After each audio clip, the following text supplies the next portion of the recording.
mizannyo okusomesa abaana computer confidence building smartness n'ebirala bingi nnyo.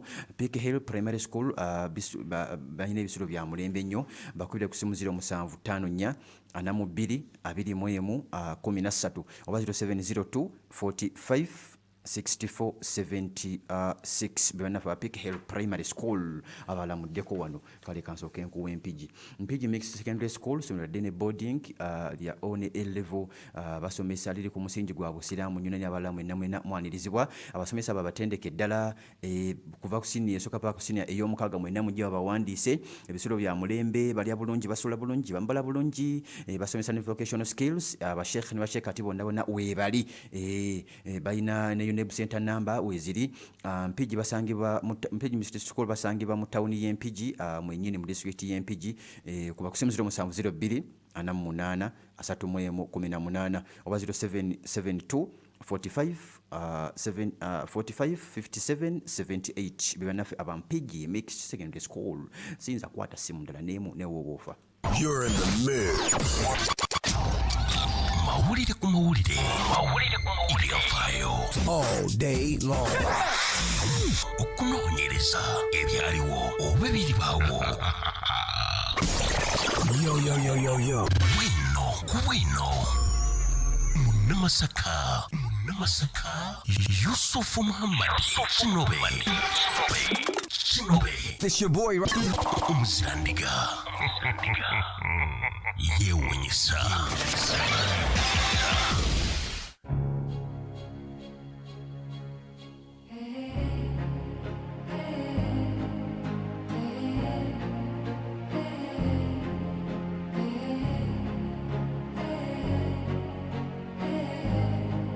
Okay, ali ku Pal FM oli ku kkula ly'omuntu owawulijjo otumbudde mpola nandibanga ate munange nnyingiddewo mu ngeri emu oba endala. Ne bannafe abandejje Quality School Kitiko Mutungo bagamba nti wenna alina omwana musaidizeeyo abantu be Kajjansi Segukulu Bowalweza Ndejje Munyonyo Kigo Busaabala Kitende n'ebitundu byonna bagamba nti Ndejje Quality School be bokka abalisaidizawo wonna mwenna mutwala abaana ku Ndejje Quality School somero lya nursery primary ne paka ku P7 Kisulo weekiri n'abadde mwenna mwanirizibwa. Balina omuzikiti gaggadde munene nnyo ddala abaana basobola okulaba nti munange basaala eswala zaabwe ebisulo bya mulembe ddala. Bagamba nti bamanyiddwa nnyo mukulaba nti munange basoma n'okuyigiriza abaana mu mitendera egy'enjawulo gyonna oba gwe genda osobola okuyita Kitiko Mutungo osobola okuyita ku Kigo Road oba Ekajjansi ku Munyonyo Express Highway mu town y'Ekitiko ku simu gy'oba obakubira ku simu 070 34 16 42 oba 0772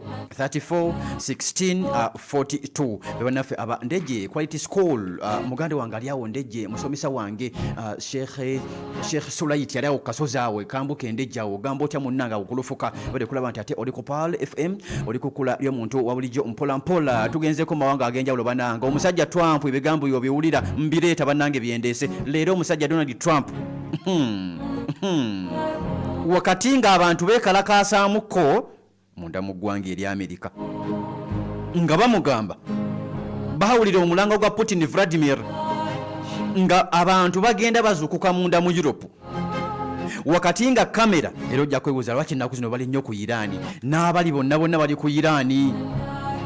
Wakati nga omusajja Putin yabalabula n'abagamba nti bannange omugezi yeebeereremu abagamba nti bannange baganda bange omugezi mu Europe yeebeereremu kwate kubo mugambo bakulembeze bammwe baveeyo mugambo bakulembeze bammwe bave ku ggwanga erya Russia bave ku ggwanga erya Iran bannange baliviireko ddala n'amawanga aga BRICS bagaviireko ddala mu mbeera yonna. Bano abanene bagamba nti kakati kana akasajja kasirise ka Putin eno Putin yesirise era bagamba nti ebikolwa bya Putin omusajja Omurussia tebyawukanako na Sematalo namba 2 nga we baali. Bano baali bakubi munnanga ali ku Pal FM naye ampuliriza nga basirika nnyo batambaale bagamba genda babuuza abasajja ba Ukraine essaawa zino abaliko genda mu Germany obabuuza abasajja bano kiri kitya sitole kimu mbeera yonna omusajja Omurussia alwana atya yo kakkana akukubye ate wasitula nti kukukuba munnanga ampuliza akukuba Russia Germany yamulumba nga laba Russia tena kyevaamu. Russia yakuba Germany sematalo namba 2. Russia yawutula Germany. Kati bagamba ono Russia wakati mu kusirika. Russia wakati mu kusirika mumugende empola mumukwate empola mu mbeera yonna munanga ali ku Pearl FM atumbudde ekkula ly'omuntu wa bulijjo yembere eri munda mu ggwanga eri Amerika. Abantu bagamba nti Trump Donald beeranga weebereramu mu mbeera yonna kakati biri munda mu ggwanga mawanga aga Europe. Naye olowooza ebya Venezuela byawedde? Ali ku Pearl FM olowooza ebya Venezuela byawedde? Tebinnaba kuggwa bannansi. Nakugamba nti kyandibanga kiri tuleti muko ku saidi y'omusajja Omumerika ogezaako kera ku makya ampuliriza ogamba nti ebitundu bya Latin America byonna abirina. Bano abasajja abachina kaŋŋamba abasajja aba BRICS baali baamala dde okulaba nti basensera ebitundutundu bino wakati mu by'okusuubulaŋŋana wakati ne mu bya security. Kakati nagambako wali emabega nti President omukyala eyaddira Maduro Nicolas mu bigere essaawa zino yasisinkana abakungu okuva munda mu ggwanga erya Russia n'amiitinga abakulu okuva munda mu ggwanga erya China ne bagenda mu bisenge by'amakolero munnange ne babaako ensonga ze boogera. Bugenze okukya nga bafulumya bino ebigambo wammanga obukulembeze ne bannansi. President Rodriguez ategeeza ensi yonna abagamba, we are tired of Washington's orders to Venezuela politicians.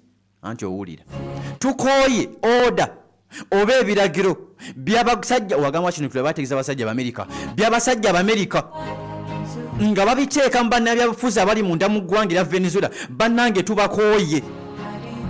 Gwe baasayininga Trump yamugamba nti gwe kyenkoze munno teweeyibaala olaba ntwala mukamaawo kasita otandika okuliisa ebijanjaala empiso kasita otandika okutumanyira tujja nayo kujjamu n'okusingawo nga mukama we tumututte gy'ali mu Amerika. Era nga bategeeza bagamba nti ebyobufuzi bya Venezuela mu byesonyiwe mu biveeko mukole bye mwasayininga okukola mukwate ekkubo mugende. Bamutandika ono tasobola kwogera statement zino ng'ali yekka, tekisoboka. Ono tasobola kukola statement zino ng'ali yekka.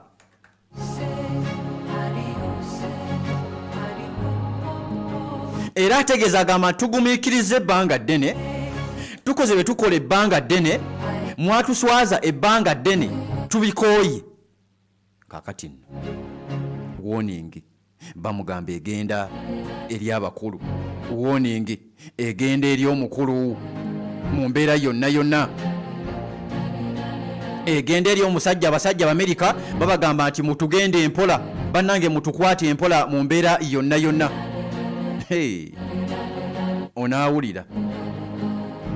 Onaawulira muganda wange ali ku Pearl FM ali ku kkula ly'omuntu wa bulijjo mpola mu mbeera yonna bye bimu ku biri munda mu ggwanga erya Venezuela. Maduro Nicolas twakitegeddeko nti gyali munange mukomera. Era nga information gye tulina ku Maduro Nicolas batono nnyo abakkirizibwa okulaba nti munange bamukyalirako, batono nnyo abakkirizibwa okumukyalirako munda mu ggwanga erya Amerika. Gyali gye bamusibidde bamugamba nti giroobeerako eyo ewummulirako eyo beera eyo nanti weekyanga kyanga wano teri asobola kukugjayo. Amerika emutegeze mugamba nti kati ani ali munda, ani ali wabweru. Tugendeko mu Middle East nanti kamera gye ziri lwaki nange situnuzaayo mpola mu mbeera yonna. Abasajja batuvudde bategeeza bagamba Russia Medved ayogedde bulijjo abeebuuza nti bannange Russia eririddawa. Russia bano Barussia nkugambye tebamala googera nnyo kiri awo ne baba bakukuba kizibu okumanya nti Russia yakkubye. Mpozi weegamba nti ekulumba direct munda mu ggwanga erya Ukraine, ebyo wabimanye wabiraba. Naye abasinga bonna abasigadde omusajja omurasha ajja ava mabega. Russia ne China bajja baviira ddala mabega nga bayambako gavumenti eyo ebeera eri mu buyinza. era bano abarasha Medvedev naye nga kwali boogedde bino ebigambo bwammanga bagamba tewali kyakulwanyisa kyakwekuumisa tewali kyakulwanyisa kyakwekuumisa kiriko essaawa zino nga nuclear. Owulira statement eyo wamaze n'akubawo emizinga ebiri akubyewo omuzinga gw'omusajja omuyiraani akubyewo omuzinga si nuclear n'akubawo n'omuzinga gw'eggwanga erya North Korea abagambye tewali kyakulwanyisa kati kiriko tewali kyakulwanyisa kati kiriko nga nuclear kimala bintu mu budde nga nuclear wakati mu bunkeeko buli munda mu ggwanga erya Iran obunkeeko buli munda mu mawanga aga Middle East gonna ag'enjawulo America ng'ebatadde ku bunkenke ebatiisatiisa. Abasajja abadde mu meeting nabaddeko ndaba ku mukutu gwa TV ogumu ogwa Iran olunaku lwajja akawungeezi ng'abasajja bagamba America ng'ebeetolo bamubuuza foreign minister babuuza alagache bamugamba nti America nene bamusane bagamba America ngebasibye kaka bagamba nti en America etiisa tugimanyi naye nateza nagamba neweebe etiisa neweebe eri serious fate tuli serious fete tutiisa tetugezesa tubeera serious kyova olabanga ne tugamba nti Iran egenda kulumba wane ekikola era kyova olabanga bagamba nti balekerawo ebintu by'okulimba babireka mu byasa ebyayita wakati obunkeeke bano abasajja oba okweteekateeka bano abasajja kwe baliko bano abasajja okweteekateeka kwe baliko olunaku lwajjo walengedde Vladimir Putin nowa UAE United Arab Emirates Muhammad bin Zayed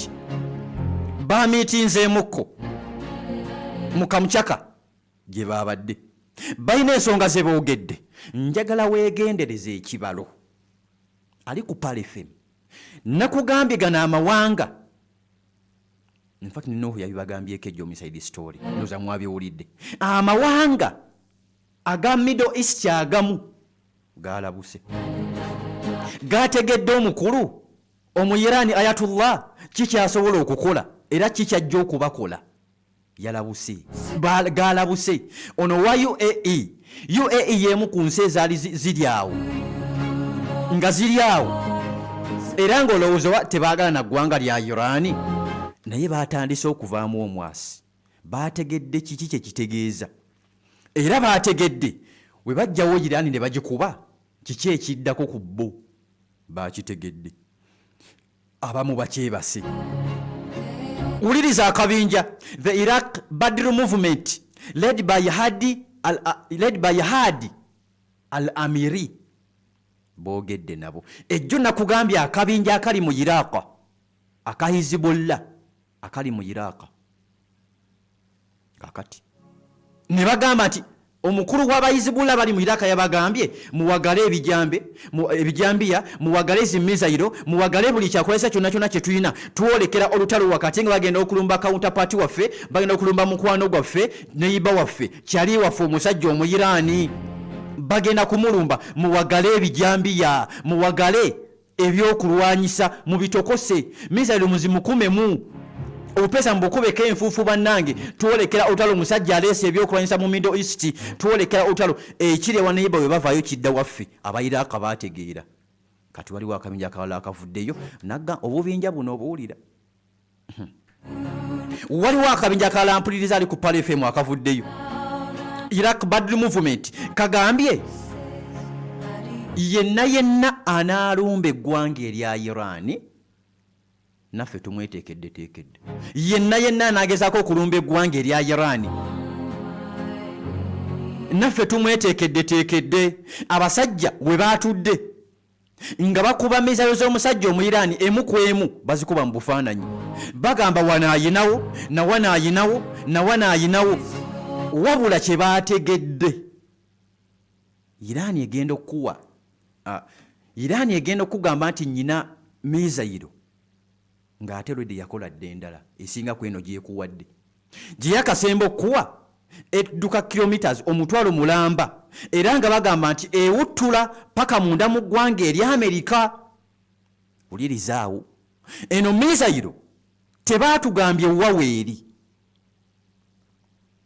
era Iran egamba egirina. North Korea bayo negamba nti balina missile ekuba mu Iran, balina missile ekuba munda mu ggwanga munda mu ggwanga eri Amerika bagirina. Russia yakugamba nti ffe tuli ba nuclear tetumala biseera. China ballisted wakati nga ne base ez'abaana abasajja aba North Korea, abasajja aba China, abasajja aba Russia. North Korea batagetinze base y'omusajja America eri munda mu ggwanga erya South Korea. Russia ekiri mu Ukraine okimanyi ali ku Pal FM. China kyesobola okukola Taiwan okimanyi okuva we baggala obwengulawo okumala essaawa 10 ne batabawo kye bakola. China kyesobola okukola ekimanyi n'ebyokulwanyisa egamba emanyi webiri. Kati bano abasajja bagamba nti bannange tutegedde akasajja missile ezimu tekazitulaga. Ismail Baghai ono omwogezi wa foreign minister agamba nti buno obutiitiizi Amerika bwereeta, bino Amerika byetuleetera wakati ng'erimbalimba n'okutiisatiisa tetujja kubikkiriza. The US has sent a message to Iran not to respond harshly. Kakati nanti ulira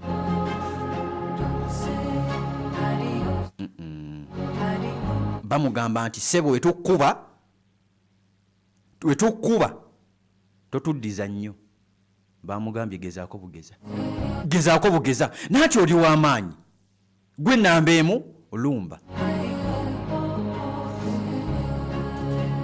lumba naati oli w'amaanyi lumba. Wabula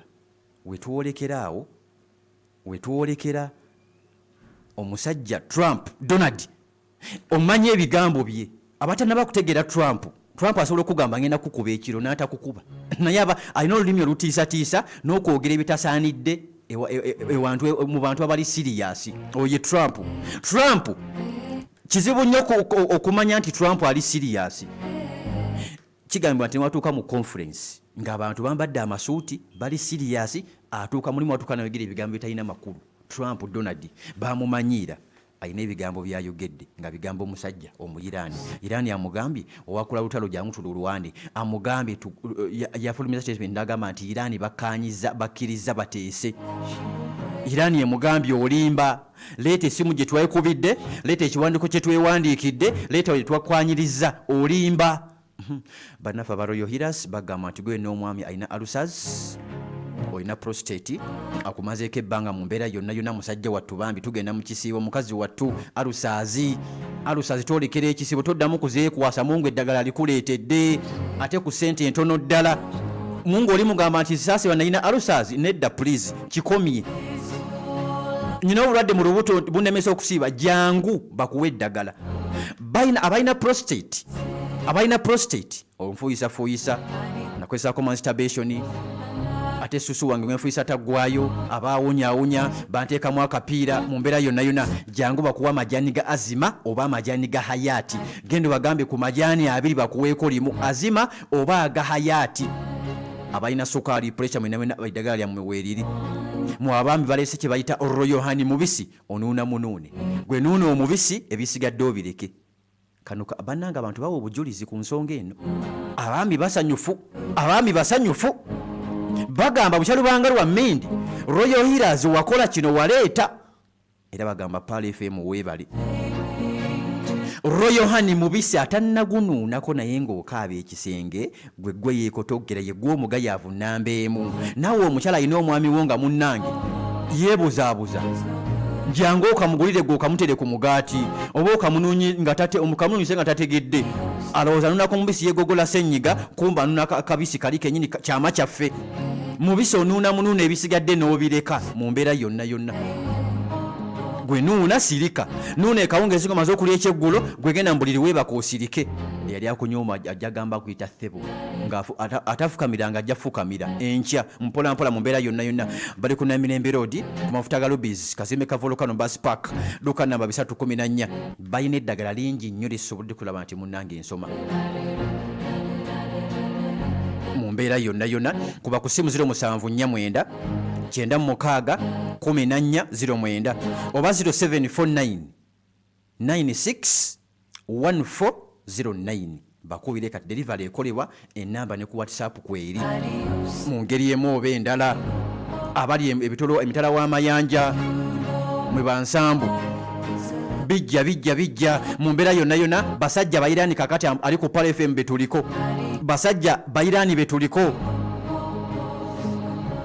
wabula kyentegedde Trump ono ayinza okutandika olutalo ng'alutandikira na Mary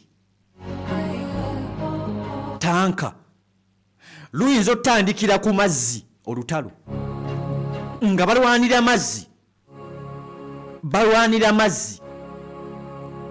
awo we bayinza okutandikira okulwana waawe bayinza okulaba nti munange batandikira okulwana mu mbeera yonna yonna mubasabire abasajja abayiraani wabula bagamba nti tuli steady mu ngeri emu oba endala kyonna ekijja tuli beeteefuteefu okukikuba. Islamic Revolutionary Guard Corps ready to welcome USS Abraham Lincoln. Bano bagamba nti beeteefuteefu abayiraani okwaniriza oba okulwanagana kuba kafaananyi nga Abraham Lincoln ya America bagisaanyizaawo.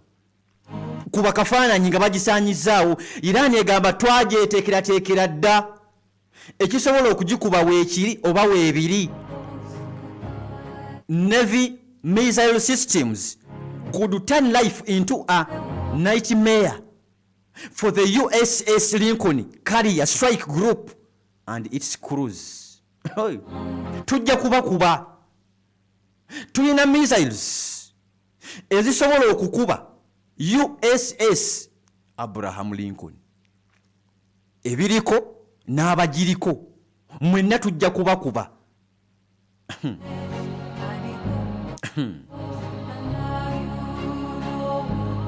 kakati obunkenke buli mu Iraq nawo wakati nga bali mu kulonda era Trump atidde nnyo. Eno Iraq eyinza omuyita mu ngalo, eno Iraq eyinza okudda wansi wa Iran biro kasita biggwa. Bali mu bululu, omu ku beesimbyewo era nga essaawa zino bwe baliidinze ayagala nnyo Iran era mukwano gwa Iran. Era Trump awooninze agambye Prime Minister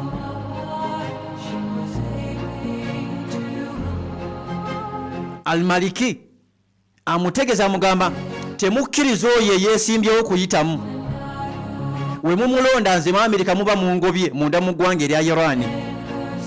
Eno Muhammad bin Salman omulangira yakubidde omukulu essimu. President w'eggwanga erya Iran yamukubidde kasimu amutegeza amugamba kyennengera muli serious bannange nti ye we are serious. Tujja kuba Strait of Hormuz awo obubinja bwa Iran bwamaze dda okusalawo bugamba otutaddewo amaaso mangi olutalo luyinza okutandikira ku mazzi.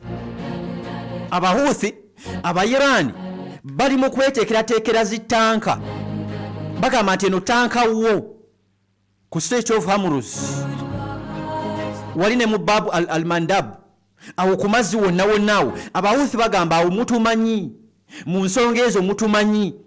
Twalengeddeko emmeeri ng'etwala ebyokulwanyisa nga kigambibwa biyingira munda mu ggwanga erya Yemen nga biva ku mwalo guno.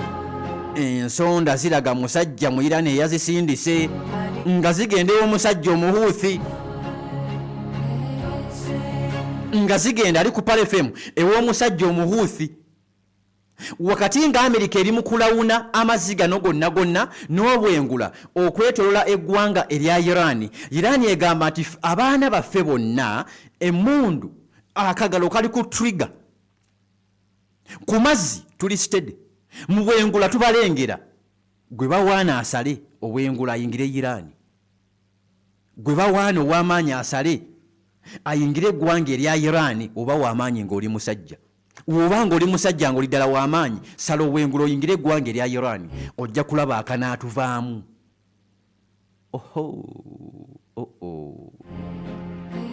Waliwo amawanga United Arab Emirates, Saudi Arabia, eggwanga liringa limu lyendaba erikyasirise ku nsonga zino, eggwanga erya Misiri, amawanga agasinga mu Buwarabu bannange atandise okulaba nti munnange gabaako ensonga zigoogera gagamba bannange ndaba muli siriyaasi nnyo naffe mugenda kutukuba mutumalewo. Abasajja balina kye bakoze eky'amaanyi basemberedde eggwanga erya Isirayiri. Basajja baani bano? Abasajja Abarasha, anti mugamba Rasha teyamba. Abasajja Abarasha boolekera Siriya ku beesi yaabwe. Siriya Jordani yabaaniriza. Ate Siriya eri kumpi ne Isirayiri. What does it mean? Kadde ke kankutte. Bannaffe aba Al Madina Munawwara bakugamba nti balina basali ziggwawo lwa buwoomi. Half basali jangu wano ku Pal FM ofune basali ku primary ne secondary. Second bakuwa half basali ne primary bakuwa half basali. Aba Al Madina Munawwara Islamic Schools Mende Wakiso basomesa Oluzungu, basomesa n'Oluwarabu, byonna bagamba nti omwana avaayo agenda ku university. Ayetaaze basali zino kuba kusimu 0782 88 38 82 oba 0702 34 92 77. Al Madina Munawwara. Okitegedde bano ensi 5 y'omwaka y'omumanyi 2026 ekomyewo nate ku mayengo ga Pal FM. Okwewandiisa kwatandise dda mu studio mugende wano mu nsi 5 mujje wano ku Pal FM wewandiise ku reception jangu wewandiise bajja kulaba nti munange bakuwandiisa mpola obinkanyi. Tutandika nga lumu Ramadhani wetandika lwennyini nga lumu naffe tutandika wano ensi 5 mpola mu mbeera yonna sambyako ali ku Pal FM ojje wewandiise mu mbeera yonna mu ngeri emu oba endala mpola jangu muleeta abaana bannange tubawandiisa bali ku YouTube. Kyemukoze kyakabi nnyo okulaba nti ate mugyekumideko bannange muli bangi musoba mu 10 naye Kayima Muzamiru, Mwenamuna Kakoza Jamiru, Semwanga Azizi, Mubaraka Nabong, Lubega Abdul, Musobya Bakil, bangi David, Sudaisi Msambu, Fahadi Rubuka muli bangi nnyo muli ku Pal FM sekandi n'abala bangi nnyo mpola mali kulaba nti ate mugyekumideko mu ngeri emu oba endala. Mukkirize tubanange mbatere wano abasajja Mukeeze yatuuse dda yateredde ono kyali wa Jena Katumba Wamala obeera ku Pal FM otuwaayo munnange ekkadde n'otuwuliriza ffe baani aba Pal FM okulaba nti kana akadde tuba ne Jeno ng'atuwuliriza mpola mu mbeera yonna oba kati bano bange yakooki wamma kaseekende banga ne musemwayi waliyo radio abo kuba bajjeko abasemwayi bandijjeko lwaki oba bateekeko endala lwaki obeera awo nange ndi muntu obeera awo n'okola ate bo waganya okubeera omuntu bo bakufuddeko ensolo nabo bakimanyi oli muntu ensolo ki bakuwuliriza bakwagala byokola. Nakasero waliwo ne yangamba ndi wano State House kwendi ntumbudde ate nga sitoleze enkola zennyini kati batuyambemu akaseera akamu bawumulemuko. Olunaku lw'ejjo omukwano gwo minisita avunaanyizibwa ku nsonga za tekinologiya n'okulambika eggwanga Dr. Honorable Chris Vali omunsi yatugaye tebalina kye baagaza mukulembeze ekibiina kya NUP akomyewo ewaka tebalina bwe kye bamwagaza bakakasa lwaki bagenda yeekyo bw'olinaku weesiga kyogaa nti balina kye bamwagaza ewe kiriwo omanyi waliwo ekintu nga tekikwatwako kiriwo ekyo ekitakwatako kyabikolwa mu mutima nga mwekiri ne mu bwongo ne mu ntegeera naye okwogerera ebitongole gavumenti si byangu si kyangu era bakuwa omulimu nti oli mwogezi tosooka sagambiza okusooka kulowooza nayogera ki babuuze omukulu gwe bawaako entebe ya poliisi oli yagamba nti akanyonyi yali nnyonyi yali munyenye teyali nnyonyi wakati bannange enanga kyali wange enanga wakati ennyonyi yagende Wakyagulanyi yandigambye eki yandigambye nduza kati yandigambye yabadde ensiri ne minisita nti oli adayogera ya gavumenti mwogezi wa gavumenti tebalina kibeetaza Kyagulanyi tekiriyo era nejjali bamanyiyo tebaagala bwagazi kumukwata tebalina kyebamwagaza ennyo namulabeko yagambye nti agenda kula ekyeggulu ewa Nambooze kati ne baaba waliwo omwana gwe nalabye ku mutimbagano agamba waliwo nkonkona simanyi oba ye musajja waffe amugamba oba wegendereza omanya nti awo tewaliwo motoka etokota okumpi naye baaba kyakoze mu nnaku zino 3 newagamba nti nvaayo nja but the question is avaayo atya naye tebalina kyebamwagaza aveeyo tebalina kyebamwagaza aveeyo kyebatugambye kale awulidde ate Pale FM agivaako omanyi era bigamba nga nzijjako wano akazindaalo munaye tunatandikirawo enkya. Assalamu alaikum warahmatullahi wabarakatuh.